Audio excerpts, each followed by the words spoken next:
Olá, pessoal, boa tarde. Boa tarde, meninas. Oi. Evandro, boa tarde, pessoal que está nos assistindo de novo. Como vocês já estão acostumados, quem está nos seguindo, hoje vamos conversar um pouquinho mais sobre o projeto de adequação de uma empresa LGPD, Lei Geral de Proteção de Dados. E hoje a gente vai esclarecer alguns questionamentos que sempre nos são feitos em relação às fases. Porque a gente sabe que a LGPD não dá um caminho das pedras, do que tem que fazer. E aí vem sempre o questionamento, puxa, como fazer, o que fazer, como que a empresa vai ficar segura ou não. Então, a gente vai trazer um pouquinho da nossa experiência. Talvez não seja nem melhor nem pior do que o restante, mas pode ser diferente. Então, aproveitem aí, conversem com a gente, mandem aqui embaixo sugestões, dúvidas, críticas, estamos abertos. Vamos lá, pessoal, quem quer conversar um pouquinho, fazer uma pequena introdução sobre o tema de hoje? Está aberta a palavra. Eu começo, Liliana. Vai lá, Boa Paulo. tarde a todos. O projeto de adequação à LGPD vai envolver todos os setores da empresa e sempre vai ter um início, mas nunca vai ter um fim, porque constantemente a empresa vem recebendo dados pessoais. Então, quando a consultoria jurídica externa entrega o seu projeto ao cliente, a empresa vai ter que dar continuidade a este projeto. Então, é extremamente relevante a empresa cumprir os requisitos da LGPD, porque o objetivo é a proteção dos dados pessoais dos titulares, que são as pessoas físicas, os clientes da empresa, os colaboradores da empresa. E uma coisa que as empresas não possuem ainda, muitas delas não possuem a consciência, é que o fato de estar de acordo com a LGPD tem uma vantagem competitiva com relação aos seus concorrentes. Vai aumentar o seu lucro e vai ter uma boa reputação no mercado. Sem dúvida. É isso aí. E por onde que a gente começa a nossa adequação? Como que é? Quem quer falar da primeira fase ali? Pois é, muita gente tem dúvida, né? A LGPD está aí agora, como que eu vou fazer isso, né? E a gente explica que, assim, nós temos, então, 3 fases em que um projeto pode se desenvolver. E a primeira delas é a fase do diagnóstico. Nós precisamos verificar quais dados aquela empresa utiliza, por onde eles entram, de que forma a empresa coleta. Então, a primeira fase é a fase diagnóstica, que nós chamamos. A segunda fase é a fase documental, onde a gente vai analisar documentos internos, elaborar aditivos contratuais. E a terceira fase é a fase realmente mão na massa dos planos de ação, onde a empresa aí vai ter que buscar ali adequar as suas vulnerabilidades para estar de acordo com a LGPD. Então, a primeira fase é a fase diagnóstica. Eu acho que o interessante é falar que acho que é a forma como a gente costuma trabalhar e como o pessoal que está trabalhando com adequação está fazendo. São 3 grandes momentos que a gente olha, mas pode ser que outros escritórios utilizem uma metodologia diferente, né? Aqui, na nossa equipe, a gente divide aí nesses 3 grandes grupos. Nesse primeiro, que é o diagnóstico, a gente vai definir critérios. No vídeo passado, a gente falou sobre as entrevistas, mas elas são importantes para que a gente faça o mapeamento. Uhum. Eu já quero entrar no mapeamento, mas a gente tem que falar... Mas antes de a gente começar o mapeamento, né, antes de a gente agendar as entrevistas propriamente ditas, a gente faz primeiro, a gente manda um questionário de maturidade, né, para as empresas, para que eles nos apresentem o que eles já entendem sobre a LGPD, né? Esse questionário é um questionário rapidinho de ser respondido, ele é de forma virtual, e nesse questionário a gente consegue fazer um relatório de maturidade da empresa que a gente está começando a trabalhar. Com esse primeiro contato que a gente tem com todo mundo, a gente agenda também a reunião de kickoff, né? Nessa reunião de kickoff, sim, a gente começa a envolver, né, além da diretoria, as principais pessoas que estarão à frente desse projeto, né, para que eles também nos auxiliem nessa questão, né, na adequação da LGPD, e que eles nos deem o suporte que a gente precisa para daí sim começar as tão famosas entrevistas sobre a LGPD, né? Vai lá, Amanda, agora você pode falar das entrevistas. O questionário é legal nessa primeira parte, a gente costuma fazer ele de forma anônima, para o pessoal ficar bem tranquilo de responder. A gente consegue também, além do conhecimento de LGPD, a gente consegue ver um pouquinho da segurança da informação. A gente aqui, a equipe Bertolini e Werneck, a gente não faz a parte de TI no geral, a gente faz no nosso olhar jurídico, e aí a gente tem parcerias para fazer a parte de tecnologia da informação, mas a segurança da informação está muito ligada ao nosso trabalho de LGPD, não tem como fazer sem olhar para isso, então já ajuda a gente nesse start. Daí, no mapeamento, é hora de classificar, encontrar os critérios, entender os processos, e daquele ciclo de vida que a gente comentou no último vídeo, tá no YouTube da Liliana, tá aqui nos nossos Instagrams, que a gente detalhou, explicou bem certinho sobre as entrevistas. A gente vai encontrar bases legais. Então, é um relatório que a gente chama de mapeamento, e que é a parte, para mim, é a parte grossa, assim, onde tem muito do nosso projeto está ali, é a parte que mais demora, e ela vai do início até o fim, se movimentando. Isso. É isso aí. E até hoje foi interessante, porque quando a gente foi entregar a finalização de um projeto hoje, a gente levou impresso também o material. E só essa parte do diagnóstico que a Amanda falou, que ela disse que é o grosso, e é a base da onde a gente vai partir, o nosso ponto de partida tinha 180 e tantas folhas. Só esse pedacinho. Realmente é muito rico aquilo ali. É a fotografia, né, Amanda? É o que a gente encontra. É ali. O que mais, pessoal? Então, essa é a parte da etapa 1. Da etapa 1, mais alguma coisa? Da fase 1 dessa etapa? Kick-off, diagnóstico, já entrevistas. Já vai para Aí os a documentos. gente já começa a entrar na fase documental, né? Como a Amanda disse, o relatório de diagnóstico, de mapeamento, ele acompanha o projeto como um todo, né? Desde o início, mas lá até o final do projeto a gente ainda fica em cima do relatório. Sim. Mas essa segunda fase, ela é a fase mais documental, e é onde a gente acaba tendo um trabalho mais interno mesmo, do escritório, né? Um pouco diferente da primeira fase, onde a gente tem a participação ativa ali dos colaboradores da empresa nas entrevistas e enfim. Então, a gente coleta alguns contratos já existentes de colaboradores, de fornecedores, contratos aí que ainda não foram assinados também, a gente pode acompanhar essa feitura dos contratos aí já para ter o Privacy by Design, né? Então, com tudo isso, a gente analisa, edita aditivos, né? Elabora aditivos com as cláusulas de LGPD, e também políticas, né? Se acaso eles têm alguma política interna, a gente analisa essa política, verifica o que a gente pode adequar desses documentos já existentes, e também elabora documentos novos, né? Se, por exemplo, a empresa tem um site e não tem um aviso de privacidade, nós vamos olhar para isso, vamos analisar o site também. Por isso, como a Amanda disse, o nosso trabalho é jurídico, mas caminha lado a lado com a parte de segurança da informação. Então, está totalmente atrelado a isso, né? Então, a parte... Por que a gente faz isso em segunda fase?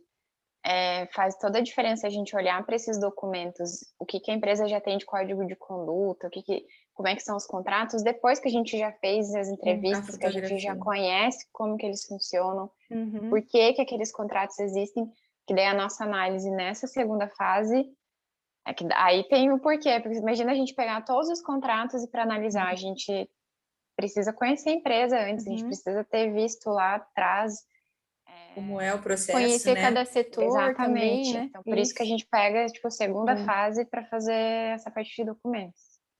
Até um detalhe sobre isso, não sei se a gente comentou no outro vídeo, mas eu, Evandra e Eli, que somos mais os antigos da equipe aqui, lá no começo, Amanda, a gente fazia o contrário, né? A gente começava analisando os documentos e depois ia para... A gente ia por vício, né? Já ia viciado, a gente já sabia...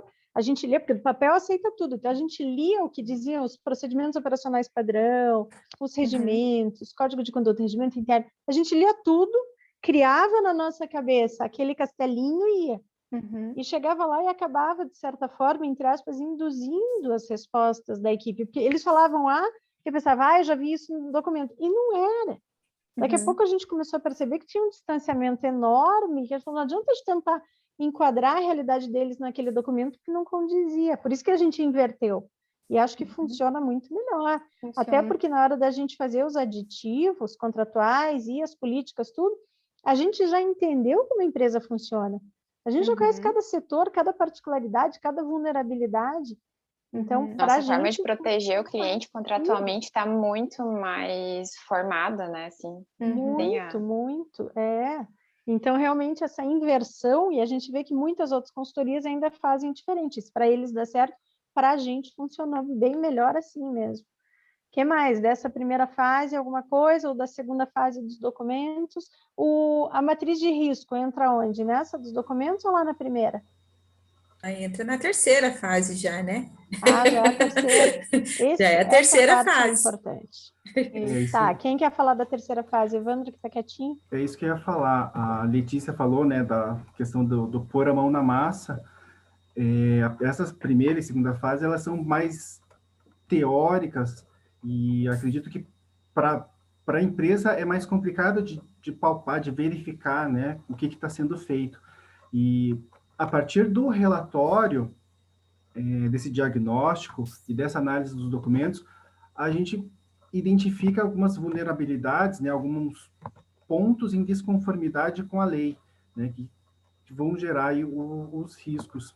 Então, com isso, a gente gera esse relatório de impacto. Então, a gente relaciona todas essas vulnerabilidades e daí os riscos são, né, enfim, alto, médio e baixo, mas para se chegar nessa classificação, a gente tem que verificar aí qual é a probabilidade da ocorrência desse risco e qual é o impacto que vai ter, né? Seja o impacto pode ser financeiro ou reputacional, né? Tanto faz.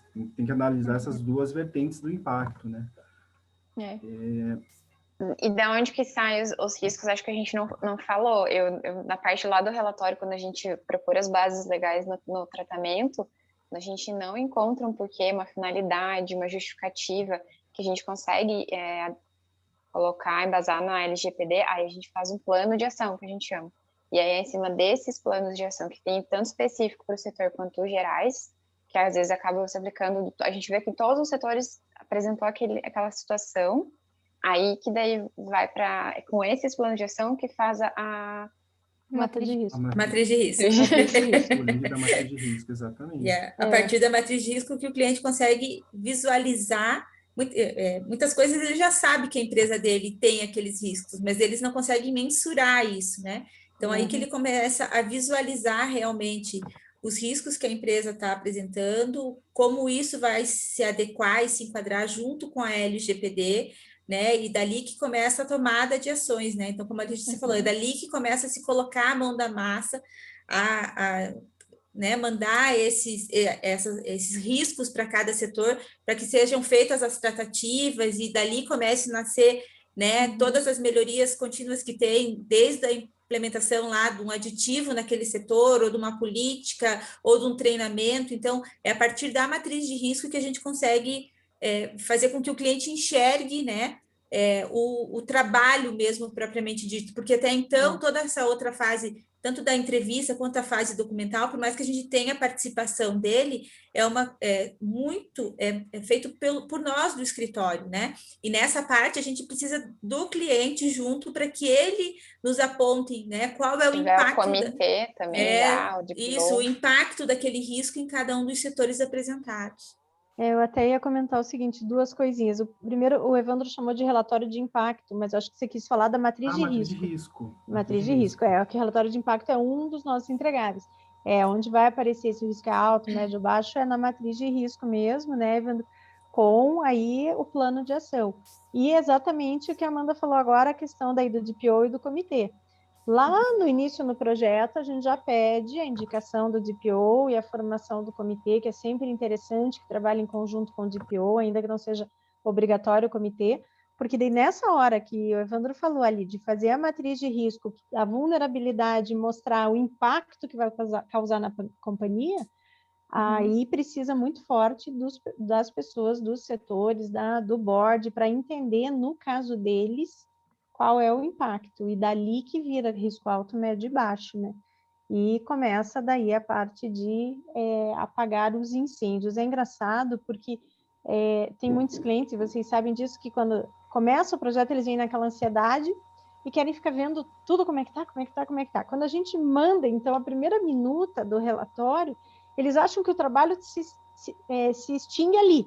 Aí eles, mas eu não entendi. O plano de ação está muito vago. Claro que está muito vago, porque aquilo ainda não virou uma matriz de risco. Né? E só depois que ele vira uma matriz de risco é que ele vira uma coisa muito mais palatável e que vai ser distribuído nos setores.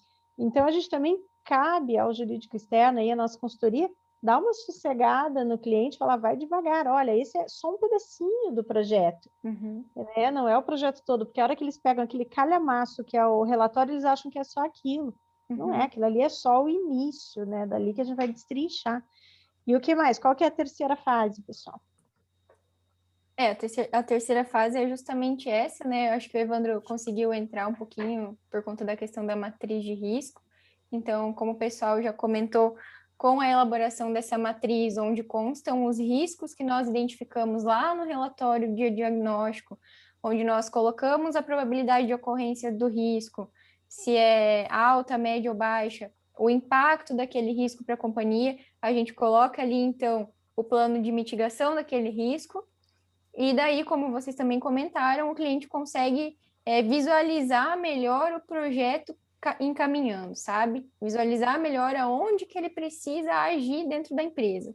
Então, essa terceira fase é realmente o fazer, né? Além dessa questão da matriz de risco, nós também fazemos treinamentos, né, com as equipes. Então, como a gente disse lá no início do projeto, a gente tem a reunião de kickoff, que é uma reunião mais com o board da empresa, mas também nós fazemos um treinamento para os colaboradores, para as pessoas que podem participar do comitê de privacidade. Então, lá no início do projeto, nós também temos um treinamento e no final também, para que a gente consiga fechar o projeto com os colaboradores aí entendendo realmente como que isso vai funcionar, como que a empresa vai colocar os planos de ação, colocar os planos de ação em ação e fazer em prática e fazer rodar o projeto. E é importante, né, Letícia, esse negócio dos treinamentos, muito importante, que a gente deixa um material gravado para a empresa disponibilizar para os novos colaboradores, né? Porque senão tem o turnover, daqui a pouco todo aquele trabalho de conscientização da equipe, que é tão importante, que faz parte tanto do Privacy by Design quanto do Privacy by Default, se perde. Né? Então, aí a gente trabalha junto com o comitê, no projeto inteiro, dando sugestões e criando um cronograma de atividades, como que eles vão mostrar a importância da privacidade de dados para toda a equipe ao longo da vida inteira da empresa, né? Seja na newsletter, seja no café de bom dia, seja no como é que é o nome? Podcast do nosso cliente de hoje. Eles fazem o podcast tratando do assunto, e aí nós gravamos nesse aí 10 treinamentos, e aí eles passaram para todos os colaboradores, até foi interessante hoje, eles nos deram os parabéns pelo treinamento, falaram que ficou tão acessível a linguagem que nós usamos, que foi tão bem aceito, são quase 6 mil colaboradores, que de toda a história dos treinamentos, esse foi o segundo maior, de maior visualização. De adesão. E o primeiro tinha a ver com vendas, ou seja, todos se interessaram porque eles ganham percentual também, eles têm interesse de vender. E aí, tirando esse de vendas, de todos da história da empresa, esse foi o de maior adesão. Então, eles ficaram muito satisfeitos, elogiaram muito, né, essa parte dos treinamentos. Isso é muito legal. Ontem, nas entrevistas, só sobre isso... desculpa, quer falar, Ivan? Não, pode falar. Não, é que uma das pessoas que estava sendo entrevistada falou exatamente o que a Paula falou lá no início sobre a competitividade.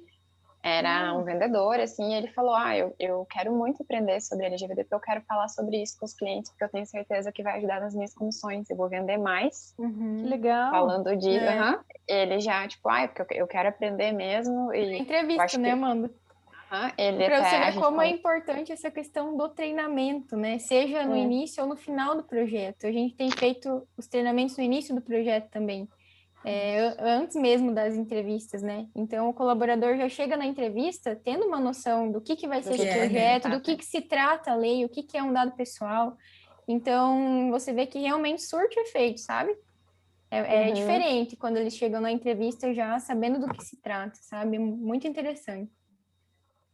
Um treinamento também que a gente sempre deixa pronto, que é interessante, é aquele explicando o que é controlador e operador. E aí, esses dias, um outro cliente, né, ele falou para a gente que eles iam adaptar, a gente já terminou o projeto deles faz algum tempo, daí ele falou que quando eles chegam um contrato novo, para entender o que eles têm que fazer, eles sentam e assistem de novo aquela aula. Vídeo. Daí eles falam, então aqui a gente... Não vou julgar, porque às vezes não é fácil. Não é fácil. E aí ele fala, o nosso exemplo é aquele do hospital e da contabilidade dele. Aqui a gente é o hospital, aqui a gente é a contabilidade. Então vamos ver de novo. Aí aí eles vão para os modelos, é bem legal. Ou seja, tem muita gente que é mais visual, então no treinamento, quando a gente põe aquele desenhinho, a pessoa grava, né? Sim. O que mais, pessoal? Falar?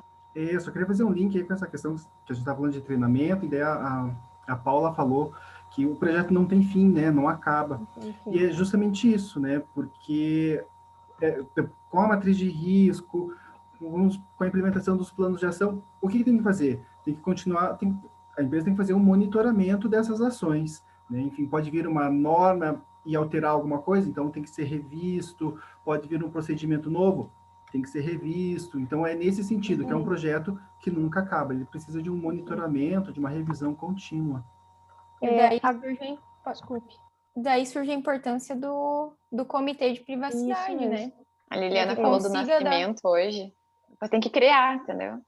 3 fases para nascer, depois cria. Hoje foram 9 meses esse trabalho que a gente entregou hoje. Você faz toda... Como que é que você criou, agora... O bichinho é seu, você tem que dar alimento para ele e continuar alimentando para ele não morrer, né? Mas é até engraçado porque hoje ali eu postei nas redes sociais, quando a gente saiu, eu e ele saímos lá da empresa, eu expliquei lá, né? Eu falei, olha, foram 9 meses e de muita conversa, de muito trabalho em conjunto, muito envolvimento da empresa, e eu, pelo menos, eu pego amor pelos clientes, eu pego amor, me apaixono por todos, assim. E aí, quando a gente sai, você fala, bicho, acabou, sabe? Dá aquela sensação assim. E foi engraçado porque foi tempo de eu chegar em casa. O DPO, que eu comentei antes com vocês, que é o fantástico DPO dessa empresa, e vocês bem sabem, ele já mandou no meu WhatsApp, falou assim, eu já estou sentindo falta da equipe inteira. Então, síndrome vazio. Exatamente, o relacionamento que a gente cria, a gente fica entre aspas, numa intimidade, conhecendo as vulnerabilidades, trabalhando em conjunto, a gente faz parte daquela empresa. A gente vira um parceiro de negócio lá de dentro. Sim. E agora a gente fala, cara, a gente saiu. Assim, hoje, tanto que quando terminou, né, eu falei para o CEO, ali eu brinquei com eles, né, o pessoal que estava na reunião, eu falei, bom, agora é o momento que a gente levanta, chora e se abraça e se despede. que dramático. Só que pela pandemia não dá. Depois, então tchau, né, de longe, de máscara. Mas assim, quando eu saí, a advogada responsável me falou, olha, venham tomar café com a gente, vem. Tipo, é aquele vínculo que você cria. Né? Agora, um perfil, e aí eu acho que vamos puxar a sardinha para o nosso lado, do escritório, do Bortolini Werneck, uma coisa que é muito valorizada pelos clientes.